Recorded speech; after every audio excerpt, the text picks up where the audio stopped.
Hello friends मु प्रकाश आपको स्वागत करुच्ची ओडिया फास्टैग यूट्यूब चैनल को। फ्रेंड्स तो आज वीडियो में आपको कहबी जे कालिया योजनार द्वितीय पर्याय टंका केवे मिलिबो ता सहित फ्रेंड्स जो युवा बाहिनी अच्छी से जियो मोबाइल दि जाऊँगी तो से किसी गंडगोल सृष्टि होती तो ता उपरे ही कहबी। तो फ्रेंड्स वीडियो को शेष पर्यंत देखिए ताहले जाइए जानीपारे। और जदि वीडियो भल लगे फ्रेंड्स ताले वीडियो को लाइक करूँ और शेयर करूँ और जो मैंने पर्यंत आम चैनल को सब्सक्राइब करना तले दिया लाल कलर सब्सक्राइब को दबाई दिंतु और घंटी चिन्हटी को दबाई दिंतु जहाँफल कि जिते आम नुआ वीडियो अपलोड करूँ आपने सर्वप्रथम देखिपारे। सो फ्रेंड्स चलतु जानीनेबा।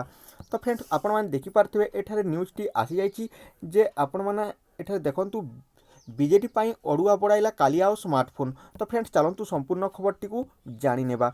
तो एठारे आपण देखिपारे साधारण निर्वाचन पर आचरण विधि लागू होगा आउ मात्र दिन कईटा थिबा बेले बीजेडी एवं हरण घणारे पड़ी। कालिया सहायता और मोबाइल फोन बांटी निजर भोटर बैंक वृद्धि करने को बीजेडी रणनीति फेल मारी। यह भोट बैंक बढ़ाइबा परिवर्ते दलर विधायक और आगधाड़ीर नेता साधारण लोकों आक्रोश शिकार कराई। कालिया सहायता और मोबाइल फोन पाइबार वंचित होता हिताधिकारी एवं दलीय कर्मी एवं गाँ गहली खोलाखोली बीजेडी विरोध में स्वर उठाइबा सह भोट बेले उचित जवाब देवा सजबाज हेलेनी।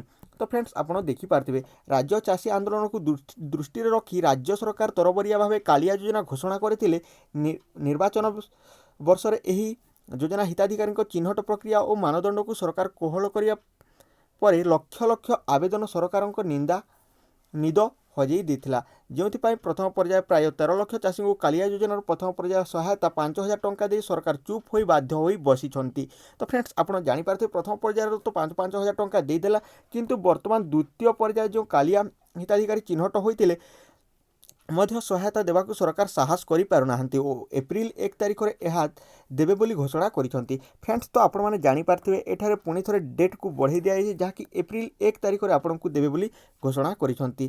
तो जदिओ निर्वाचन आचरण विधि लागू होता बेले यही सहायक देवा सरकार पक्षे असंभव नुहे बोली समस्ते जानती। एपटे प्रथम पर्याय जो प्राय 13 लाख चाषी कालिया सहायता पाई एथिरे मंत्री विधायक ठू आरंभ कर सारी सरकारी कर्मचारी भी रही। एपरिक गोटे लेखाएं परिवार 2 ରୁ 3 जन मध्य यही सहायता मिली।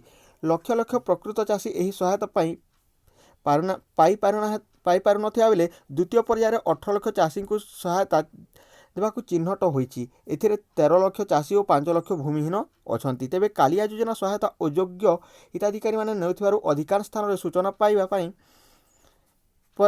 पर सरकार द्वितीय पर्याय सहायता राशि जारी करने को साहस करि पारुनाहांती। तो फ्रेंड्स आपड़ जानी पारथिबे। तो यही आपण मानक पई गोटे अपडेट जहाँकि आपको एप्रिल 1 तारिख में द्वितीय पर्याय टंका मिलिबो बोली सरकार घोषणा करिसेंती। तो फ्रेंड्स आई होप कि यही खबरटी आपने जानी पारथिबे। तो जदि यही खबरटी भल लगी ताहले वीडियो को लाइक करूँ शेयर करूँ कमेंट करूँ और जो मैंने पर्यंत आम चैनल को सब्सक्राइब करना तले दिया लाल कलर सब्सक्राइब को दबाई दिंतु और पाखे गोटे घंटी चिन्ह आसो फ्रेंड ताकू दबाई दिंतु। सो फ्रेंड्स आज ये पुणी देखा नुआ वीडियो सहित से पर्यंत टेक केयर एंड बाय। जय हिंद, वंदे मातरम।